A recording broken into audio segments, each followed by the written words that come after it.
नमस्तेस्तु भगवन् विश्वेश्वराय महादेवाय त्र्यम्बकाय त्रिपुरान्तकाय त्रिकाग्निकालाय कालाग्निरुद्राय नीलकण्ठाय मृत्युञ्जयाय सर्वेश्वराय सदाशिवाय श्रीमान् महादेवाय नमः। ॐ नमः शम्भवाय च मयोभवाय च नमः शङ्कराय च मयस्कराय च नमः शिवाय च शिवतराय च।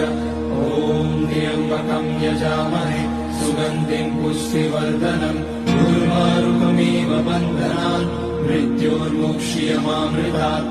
नागेन्द्रहाराय त्रिलोचनाय भस्माङ्गराय महेश्वराय नित्याय शुद्धाय दिगम्बराय तस्मै नकाराय नमः शिवाय।